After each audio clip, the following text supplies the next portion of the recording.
कार्तिक मास महात्म्य कथा अध्याय 17। भक्ति से भरे भाव हे हरि मेरे मन उपजाओ।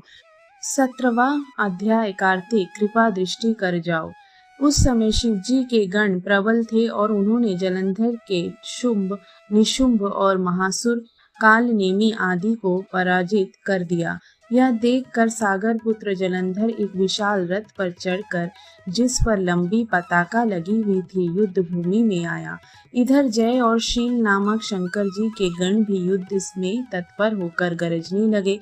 इस प्रकार दोनों सेनाओं के हाथी घोड़े शंख भरी और दोनों ओर के सिंहनाद से धरती त्रस्त हो गई। जलंधर ने कुहरे के समान असंख्य बाणों को फेंककर पृथ्वी से आकाश तक व्याप्त कर दिया और नदी को 5, गणेश को 5, वीरभद्र को एक साथ ही 20 बाण मारकर उनके शरीर को छेद दिया और मेघ के समान गर्जना करने लगा।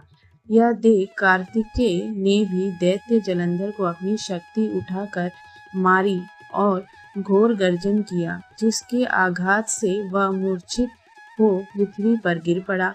परंतु वह शीघ्र ही उठा पड़ा और क्रोधाविष्ट हो कार्तिकेय पर अपनी गदा से प्रहार करने लगा। ब्रह्मा जी के वरदान की सफलता के लिए शंकर पुत्र कार्तिकेय पृथ्वी पर सो गए। गणेश जी भी गदा के प्रहार से होकर धरती पर गिर पड़े। नंदी व्याकुल हो गदा प्रहार से पृथ्वी पर गिर गए।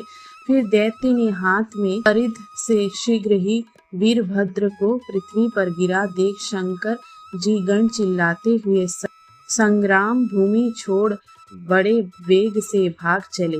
वे भागे हुए गण शीघ्र ही शिव जी के पास आ गए और व्याकुलता से युद्ध का सब समाचार कह सुनाया। लीलाधारी भगवान ने उन्हें अभय दे सबका संतोषवर्धन किया।